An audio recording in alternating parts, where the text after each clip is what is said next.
नमस्कार. Book voice with अनिलमध्ये आपलं स्वागत आहे. कधी विचार केलाय का की एखादं भाषण इतकं शक्तिशाली असू शकतं की ते ऐकण्याआधीच आयोजक घाबरून ती परिषदच रद्द करतात? बापरे. म्हणजे बोलण्याआधीच बंदी. हे नेमकं कधी आणि का घडलं? हे घडलं 1936 साली. डॉक्टर बाबासाहेब आंबेडकरांना लाहोरमध्ये भाषण करायला बोलवलं होतं. पण त्यांनी जे लिहिलं होतं ते वाचून आयोजकांचे धाबे दणाणले. लाहोरमध्ये? आणि ती परिषद होती जातपात तोडक मंडळाची. बरोबर. अगदी बरोबर. पण त्यांच्या नावातच आहे की त्यांना जातपात तोडायची होती. मग त्यांना आंबेडकरांच्या भाषणाची भीती का वाटली? हे थोडं विचित्र वाटतंय. हाच तर यातला विरोधाभास आहे. काय आहे ना, हे मंडळ म्हणजे आर्य समाजाची एक सुधारणावादी शाखा होती. अच्छा. आणि यातले बहुतांश सदस्य हे उच्चवर्णीय होते. त्यांचा हेतू चांगला होता. त्यांना जातीय व्यवस्थेतला अन्याय दूर करायचा होता. म्हणजे आंतरजातीय विवाह किंवा एकत्र जेवण अशा गोष्टींना ते प्रोत्साहन देत असते. हो, अगदी तेच. आणि त्यांना वाटलं की आंबेडकरांसारखा एक विद्वान आणि प्रभावी वक्ता अध्यक्ष म्हणून लाभला तर त्यांच्या कार्याला मोठी प्रसिद्धी मिळेल. बरोबर. मग अडचण नेमकी कुठे झाली? अडचण झाली विचारांच्या खोलीत. मंडळाने आंबेडकरांना भाषणाची प्रत आधीच पाठवायला सांगितली. आणि त्यांनी ती पाठवली. हो, आणि ते भाषण वाचल्यावर मंडळाच्या पायाखालची जमीनच सरकली. त्यांना अपेक्षित होतं की आंबेडकर जातीपातीचे तोटे सांगतील, काही वरवरच्या सुधारणा सुचवतील. पण आंबेडकरांनी तसं केलं नाही. अजिबात नाही. त्यांनी थेट मुळावरच घाव घातला होता. मुळावर म्हणजे नेमकं कशावर? त्यांनी थेट हिंदू धर्मग्रंथांनाच आव्हान दिलं होतं. मंडळाने त्यांना पत्र लिहून विनंती केली की तुम्ही भाषणातील धर्मग्रंथांवरचा भाग काढून टाका. तो खूपच वादग्रस्त आहे. आणि आंबेडकरांनी काय उत्तर दिलं? आंबेडकरांचं उत्तर इतिहासात नोंद घेण्यासारखं आहे. त्यांनी स्पष्ट कळवलं, मी माझ्या भाषणातील एक स्वल्पविरामही बदलणार नाही. बापरे. ते म्हणाले, माझ्या भाषणाचा आत्माच तो आहे. तो काढला तर भाषणात काहीच उरणार नाही. तुम्हाला परिषद रद्द करायची असेल तर खुशाल करा. आणि अखेर तसंच झालं. म्हणजे परिषद रद्द झाली. अविश्वसनीय आहे हे. हो, म्हणजे जात-पात तोडक मंडळाला जात तोडायची होती, पण ज्या पायावर ती उभी आहे त्या पायाला हात लावायची त्यांची तयारी नव्हती. अगदी. त्यांना वरवरची मलमपट्टी हवी होती, पण आंबेडकर थेट शस्त्रक्रिया करायला निघाले होते. आणि ही घटना आपल्याला त्या काळातल्या एका मोठ्या संघर्षाकडे घेऊन जाते. कोणता संघर्ष? राजकीय स्वातंत्र्य विरुद्ध सामाजिक स्वातंत्र्य. हो. कारण तेव्हा देशात एकाच वेळी दोन मोठे लढे सुरू होते की नाही? बरोबर. एकीकडे ब्रिटिशांविरुद्ध राजकीय स्वातंत्र्याचा लढा आणि दुसरीकडे हजारो वर्षांच्या सामाजिक गुलामगिरीतून मुक्तीचा लढा. आणि आंबेडकर एक अत्यंत मूलभूत प्रश्न विचारत होते. या दोन्ही स्वातंत्र्यांपैकी जास्त महत्वाचं कोणतं? आधी काय मिळवायला हवं? आणि याचं उत्तर ते कसं देतात? ते एका इमारतीचं रूपकातून देतात. आणि हे रूपक इतकं प्रभावी आहे की ते आजही तितकंच लागू पडतं. इमारतीचं रूपक ते कसं आहे? ते म्हणतात, समजा आपला देश एक इमारत आहे. या इमारतीचे वरचे मजले म्हणजे राजकीय स्वातंत्र्य, स्वराज्य, संसद, निवडणुका, या सगळ्या गोष्टी. ठीक आहे. पण या इमारतीचा पाया म्हणजे आपला समाज. आणि जर हा पायाच जातीव्यवस्थेच्या वाळवीने पोखरलेला असेल, आतून सडलेला असेल, तर त्यावर राजकीय स्वातंत्र्याचे मजले बांधून ते किती काळ टिकतील? नाहीच टिकणार. पायाच कच्चा असेल तर इमारत कोसळणारच. किती समर्पक उदाहरण आहे की नाही? आणि गंमत म्हणजे तत्कालीन अनेक राजकीय नेते फक्त वरच्या मजल्यांना रंगरंगोटी करण्यावर भर देत होते. म्हणजे फक्त राजकीय हक्क मिळवण्यावर? हो. तर आंबेडकर म्हणत होते की आधी पाया बदला, तो नव्याने मजबूत बांधा. हा दृष्टिकोनातला मूलभूत फरक होता. खरंय. त्यांचा युक्तिवाद होता की जोपर्यंत समाजातली ही विषमता, ही उतरंड नष्ट होत नाही, तोपर्यंत मिळालेल्या स्वातंत्र्याचा फायदा फक्त मूठभर लोकांनाच होईल. नेमका हाच मुद्दा. ज्यांच्या हातात आधीच सामाजिक, धार्मिक आणि आर्थिक सत्ता आहे, त्यांच्याच हातात राजकीय सत्ताही जाईल. म्हणजे स्वातंत्र्यानंतर फक्त शासक बदलतील. गोऱ्या इंग्रजांची जागा काही मुठभर भारतीय घेतील. पण शोषण ते तसंच राहील. अगदी. आणि जो करोडो लोकांचा दलित, शोषित समाज आहे, त्याच्यासाठी स्वातंत्र्याचा अर्थ काय?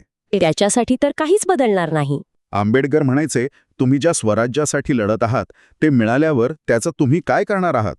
जर तुम्ही तुमच्याच करोडो देशबांधवांना जनावरं म्हणून वागवणार असाल, त्यांना साधं पाणी पिण्याचा किंवा रस्त्याने चालण्याचा हक्क नाकारणार असाल, तर अशा स्वराज्याचा काय उपयोग? हा प्रश्न थेट राष्ट्रवादाच्या कल्पनेलाच छेद देणारा आहे. बरोबर. कारण राष्ट्र म्हणजे फक्त भूमीचा तुकडा नाही, तर त्यातील लोक. आणि जर लोकच आपापसात समान नसतील तर ते एक राष्ट्र कसं असू शकतं?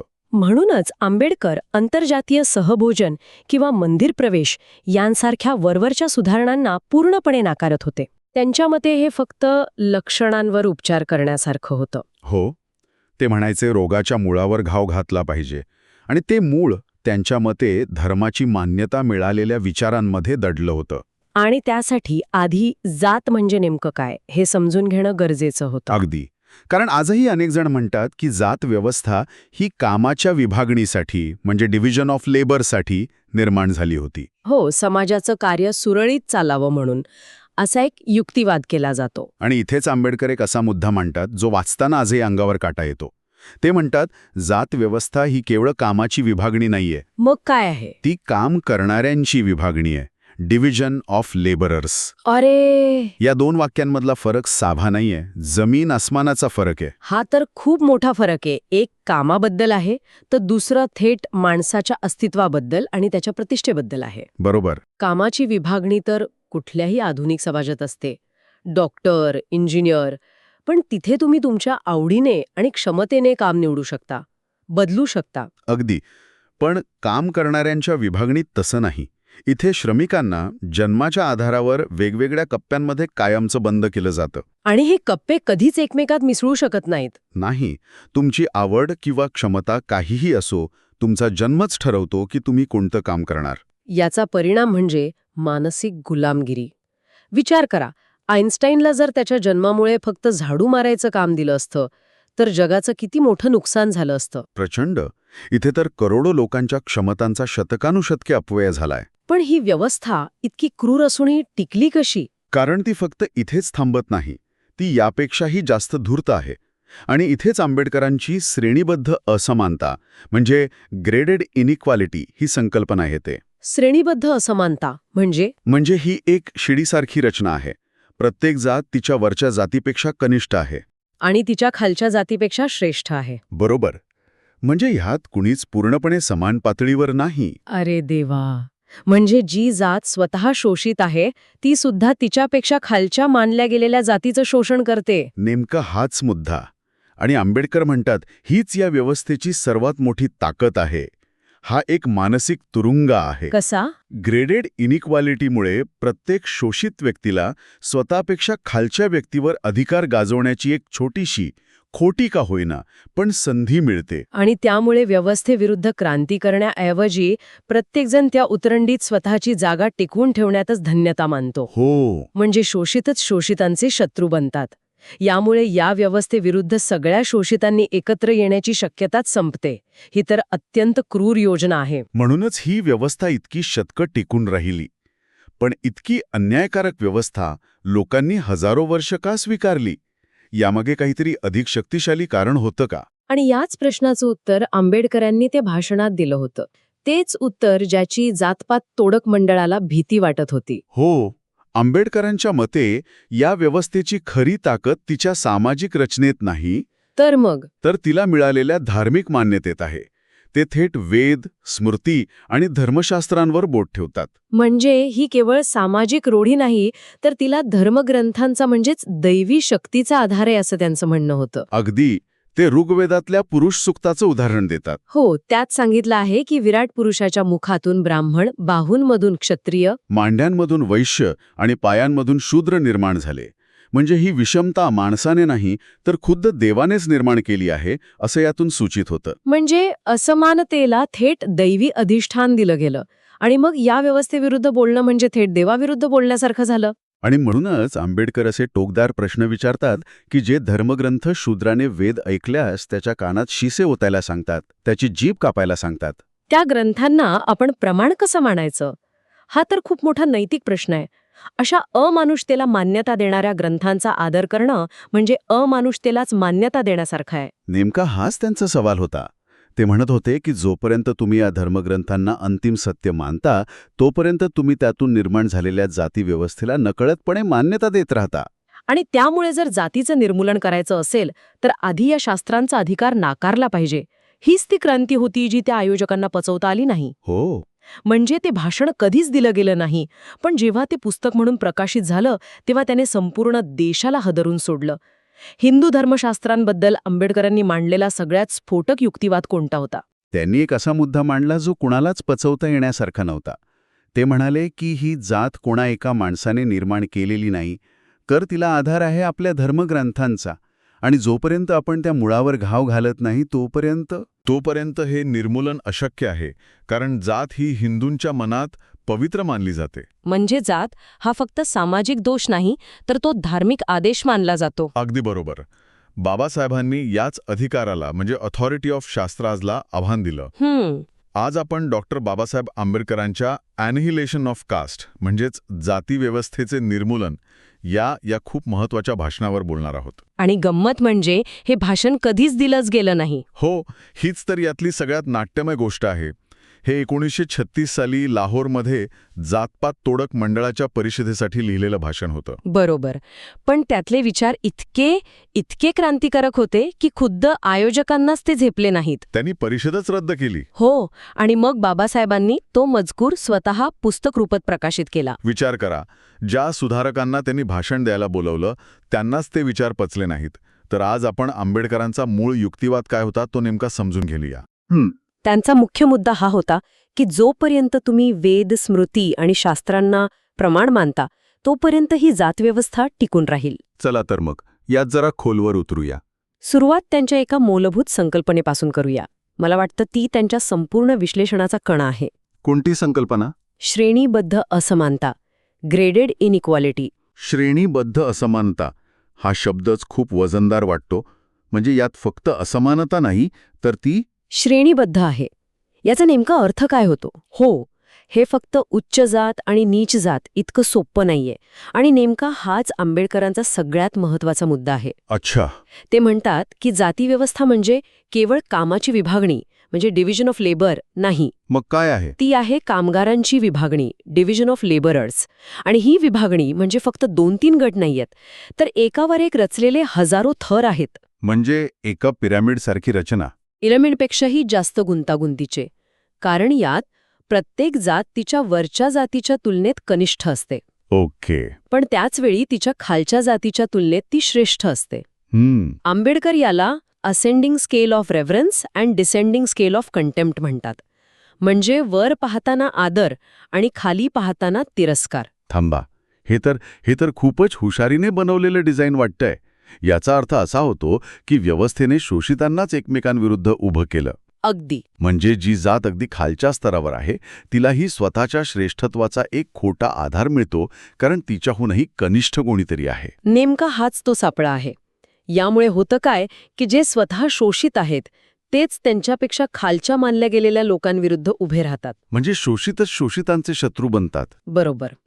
आणि मग या व्यवस्थेविरुद्ध सगळ्यांनी एकत्र येऊन बंड करण्याची शक्यताच संपून जाते. प्रत्येकाला या उतरंडीत आपलं एक छोटंसं स्थान मिळतं, जे गमावण्याची त्याला भीती वाटते. आणि म्हणूनच ही व्यवस्था हजारो वर्ष टिकून राहिली. हो. म्हणजे या व्यवस्थेची रचनाच इतकी हुशार आहे की तिने प्रतिकाराची शक्यताच काढून टाकली.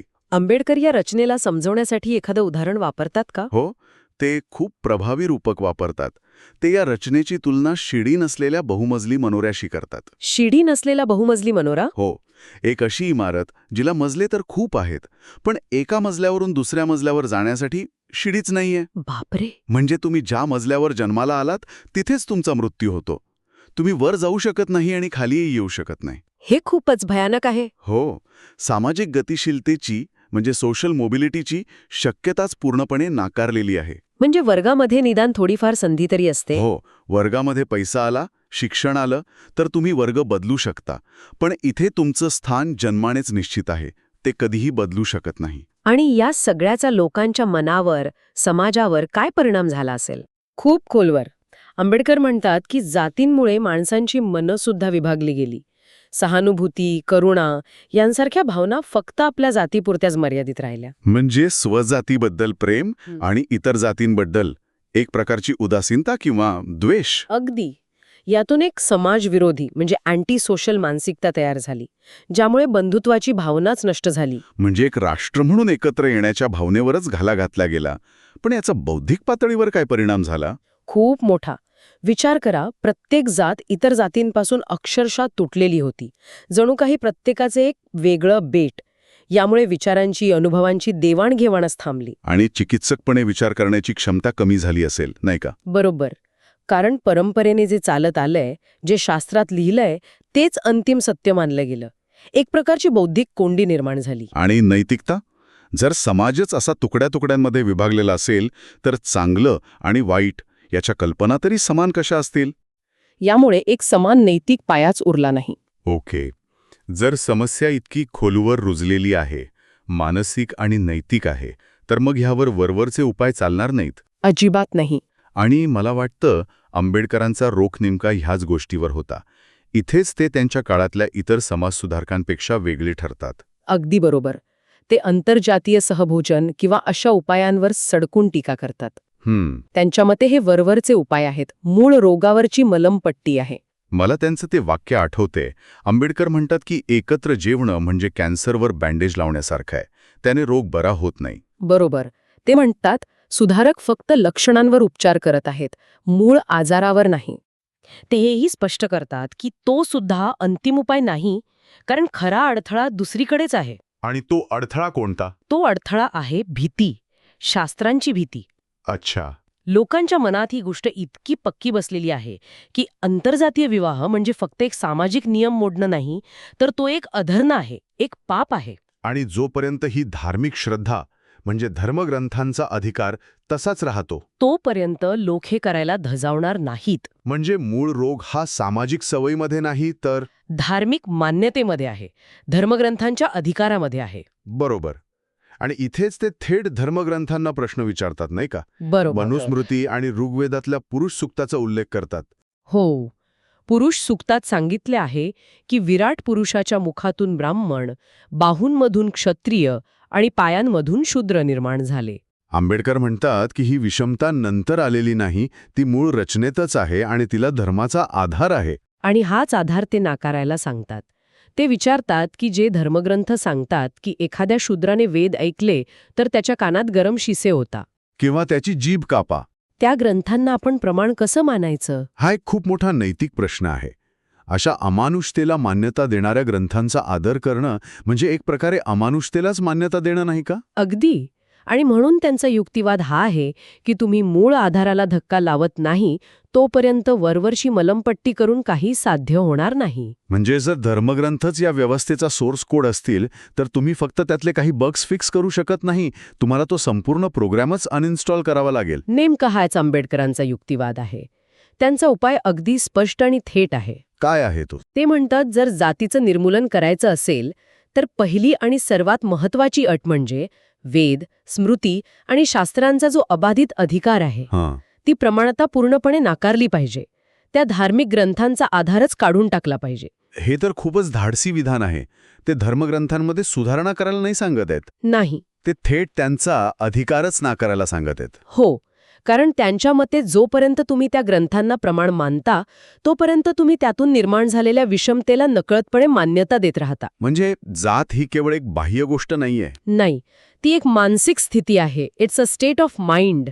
एक कल्पना आहे पवित्र आणि अपवित्रतेची, जी लोकांच्या मनात खोलवर रुजलेली आहे. आणि तुम्ही कायद्याने लोकांच्या मनातली कल्पना बदलू शकत नाही. तुम्हाला त्या कल्पनेच्या स्रोतावरच हल्ला करावा लागतो. अगदी. ती मानसिक बुरांठिली आहे आणि त्यासाठी शास्त्रांचा आधार नाकारणं गरजेचं आहे. कारण शास्त्रच सांगतात की ही व्यवस्था दैवी आहे, देवाने निर्माण केली आहे. जातीचा नाश करण्यासाठी जात दैवी आहे हा विश्वास नष्ट केला पाहिजे. बरोबर. आणि मग इथे शिक्षणाची भूमिका काय आहे? कारण शिक्षणामुळे माणसं अधिक विचारी बनतात. शिक्षण नक्कीच महत्वाचं आहे, पण आंबेडकर विचारतात, कोणतं शिक्षण? म्हणजे जे केवळ साक्षर बनवतं ते नाही, कारण अनेक उच्च शिक्षित, सुशिक्षित लोकही कट्टर जातीवादी असू शकतात. खरंय. तर मग त्यांना कसलं शिक्षण अपेक्षित आहे?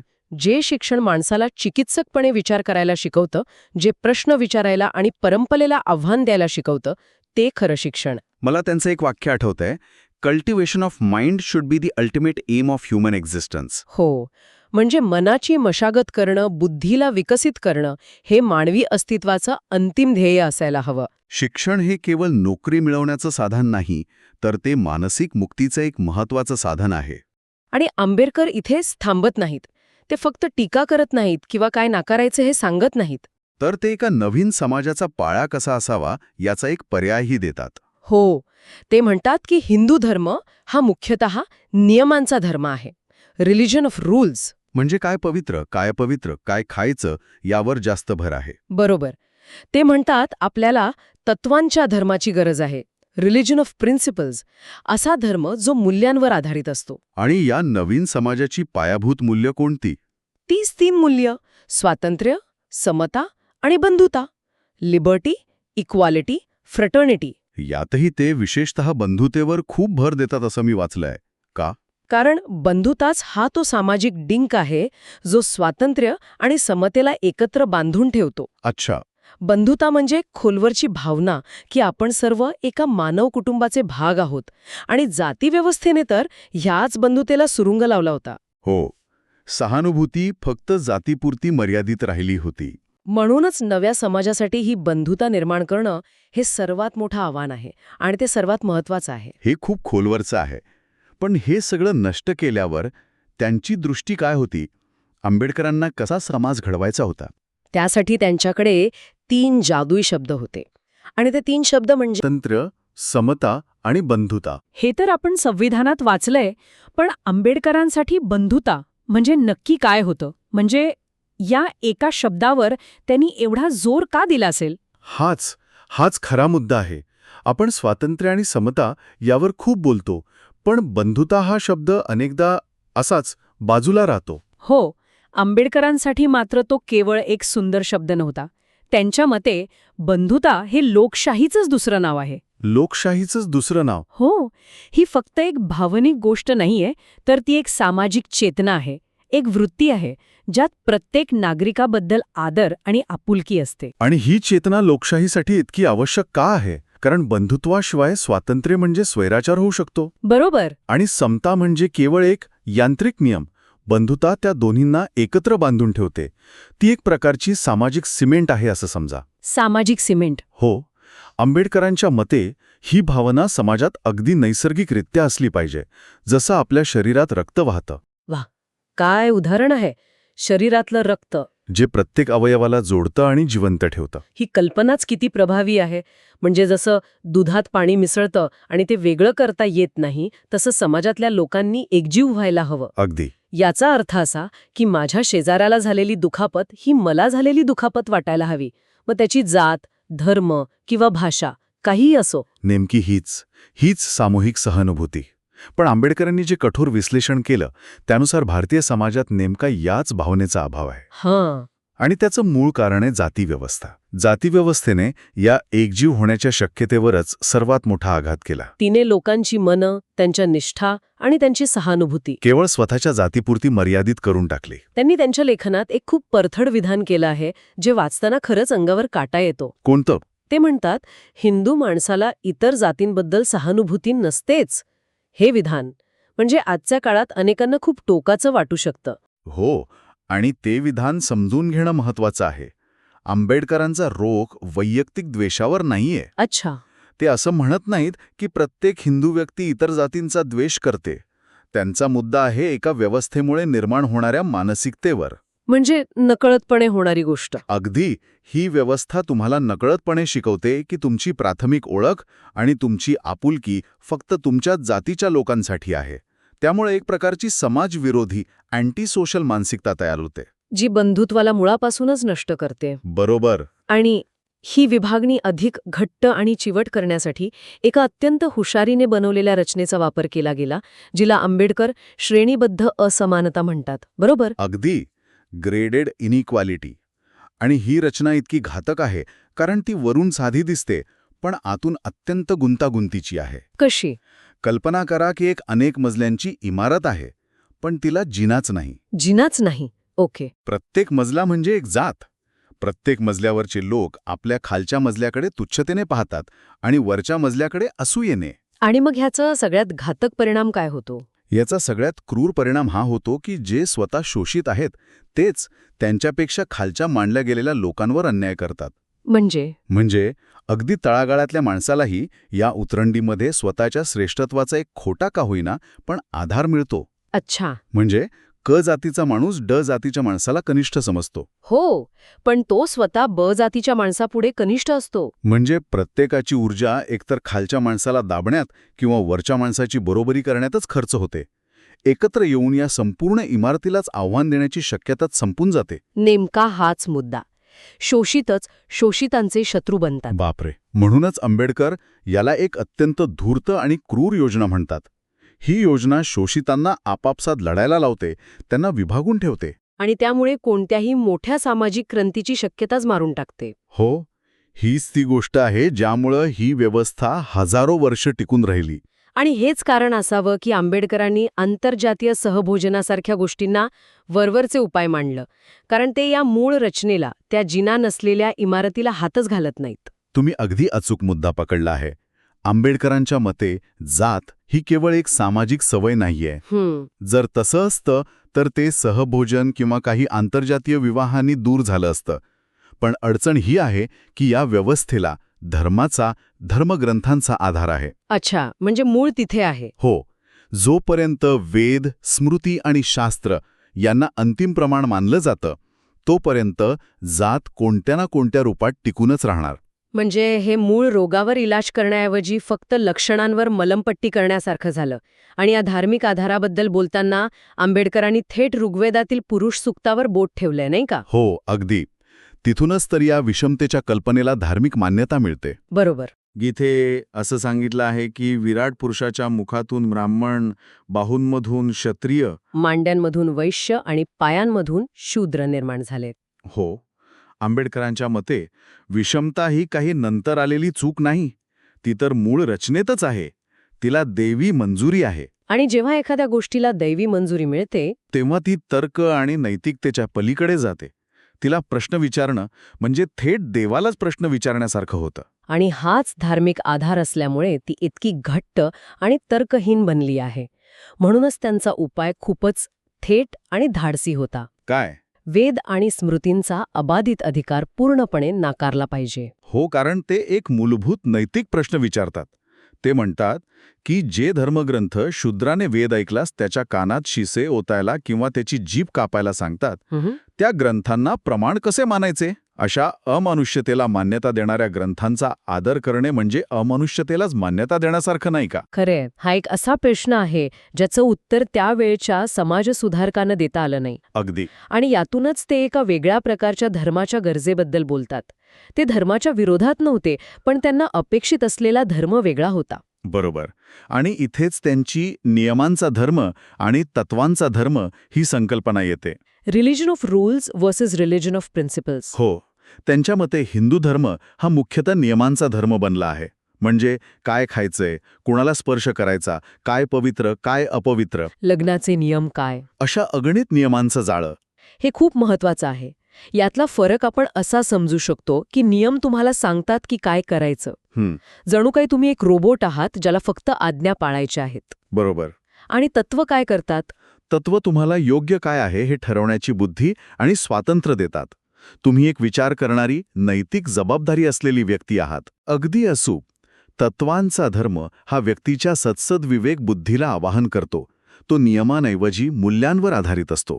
तो तुम्हाला का आणि कशासाठी याचा विचार करायला लावतो. हो, आंबेडकरांच्या मते असा धर्मच समाजाला पुढे घेऊन जाऊ शकतो, जो स्वातंत्र्य, समता आणि बंधुता यांसारख्या सार्वत्रिक मानवी मूल्यांवर आधारित असेल, जो लोकांना नियमांच्या तुरुंगात डांबून ठेवत नाही, तर विचारांच्या स्वातंत्र्यासाठी मोकळा आकाश देतो. अगदी. हे सगळं विश्लेषण ऐकल्यावर आजच्या काळातील परिस्थिती आठवते.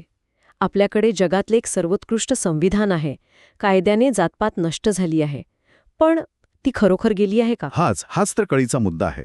कारण आंबेडकर म्हणतात, जात ही एक मानसिक स्थिती आहे. It's a state of mind. It's a state of mind. ती लोकांच्या मनात इतकी खोलवर रुजलेली आहे की केवळ कायद्याने ती संपत नाही. कायदा तुम्हाला भेदभाव करण्यापासून रोखू शकतो, पण तो तुमच्या मनात येणाऱ्या भेदभावाचा विचार थांबवू शकत नाही. म्हणजे कायदे बदलले पण मनं अजूनही त्या जिना नसलेल्या इमारतीतच अडकलेली आहेत. तुम्ही अगदी बरोबर शब्द वापरले. आजही शहरांमध्ये घर शोधताना आडनाव विचारलं जातं. लग्नाच्या जाहिरातीत फक्त आपल्या जातीतील स्थळे अशी अट असते. हे सगळं त्याच मानसिक स्थितीचे पुरावे आहेत नाही का? बरोबर. म्हणूनच जातीचे निर्मूलन ही एक सातत्याने चालणारी प्रक्रिया आहे. ती केवळ एक राजकीय किंवा कायदेशीर लढाई नाही. तर ती एक सामाजिक आणि त्याहूनही अधिक एक वैयक्तिक, मानसिक लढाई आहे. हो, जी आपल्या प्रत्येकाच्या आत आपल्या विचारांमध्ये व्हायला हवी. आंबेडकर फक्त टीका करून थांबत नाहीत, तर ते एक स्पष्ट पर्याय देतात. स्वातंत्र्य, समता आणि बंधुता या मूल्यांवर आधारित एक नवीन समाज. आणि मला वाटतं याच वैचारिक भूमिकेतून त्यांनी धर्मांतराचा निर्णय घेतला. नक्कीच. त्यांची ती प्रसिद्ध घोषणा, मी हिंदू म्हणून जन्माला आलो असलो तरी हिंदू म्हणून मरणार नाही, ही केवळ एका प्रतिक्रियेतून आलेली नव्हती. अजिबात नाही. तो एक अत्यंत विचारपूर्वक घेतलेला तात्विक निर्णय होता. तो केवळ धर्म बदलण्याचा प्रश्न नव्हता. तर तो त्या संपूर्ण अन्यायकारक, विषम सामाजिक आणि धार्मिक व्यवस्थेचा संपूर्ण त्याग होता. ज्या व्यवस्थेने कोट्यावधी लोकांना हजारो वर्ष माणूस म्हणून जगण्याचा हक्क नाकारला, त्या व्यवस्थेतून बौद्धिक आणि आत्मिकदृष्ट्या पूर्णपणे बाहेर पडण्याचा तो एक मार्ग होता. आत्मसन्मान आणि मानवी मुक्ती मिळवण्याचा एक मार्ग. हो, त्यांच्या लेखनात शेवटी केवळ दलितांनाच नाही तर उच्चवर्णीय हिंदूंनाही एक आवाहन केलं आहे. हे खूप महत्वाचं आहे. हो, आणि ते अत्यंत भेदक आवाहन आहे. ते स्पष्टपणे विचारतात की जातीचे निर्मूलन करणे हे फक्त दलितांचं काम नाही. ते तुमचेही, म्हणजे उच्चवर्णीय हिंदूंचेही नैतिक कर्तव्य आहे. अगदी. कारण जर तुम्ही खऱ्या अर्थाने मानवतेवर आणि एका आधुनिक राष्ट्रावर विश्वास ठेवत असाल, तर तुम्हालाही ही अमानुष जाती व्यवस्था नाकारावीच लागेल. म्हणजे ते एक सरळ निवड देतात. तुम्हाला जाती व्यवस्थेसह असलेला धर्म आणि मानवता यापैकी एकाची निवड करावी लागेल. तुम्ही दोन्ही एकाच वेळी निवडू शकत नाही. आणि ते एक गंभीर इशाराही देतात. ते म्हणतात की इतिहास साक्षी आहे की जेव्हा जेव्हा नैतिकता आणि प्रस्थापित धर्म यांचा संघर्ष होतो, तेव्हा अंतिमतः धर्माला माघार घ्यावी लागते. किंवा बदलावं लागतं. जर हिंदूंनी वेळेत स्वतःहून जाती व्यवस्था सोडली नाही, तर जगात जी मानवी मूल्यांची जाणीव वाढत आहे, तेच त्यांचा धर्माला आव्हान देईल. म्हणजे आता फक्त वरवरचे उपाय करून चालणार नाही, मुळावरच घाव घालावा लागेल. ही केवळ एका मोठ्या सामाजिक क्रांतीची हाक नाहीये, तर ही आपल्या प्रत्येकाच्या आत एका वैचारिक परिवर्तनाची गरज आहे. हो, तो लढा आपल्या प्रत्येकाच्या मनातल्या त्या जिना नसलेल्या इमारतीला पाडण्याचा आहे. पण इथेच तो अस्वस्थ करणारा प्रश्न उरतो. कोणता? ज्यांना त्या इमारतीत वरच्या मजल्यावर असल्याचा खोटा का होईना पण एक मानसिक आधार मिळतो, ते स्वतःहून ती इमारत पाडायला तयार होतील का? डॉक्टर आंबेडकरांचे हे विचार फक्त वाचण्यासाठी नाहीत, तर ते जगण्यासाठी आहेत. हा वैचारिक प्रवास सगळ्यांना कसा वाटला हे नक्की कळवा. बुक वाईज विथ अनिलला सबस्क्राईब करा. जय भीम. धन्यवाद.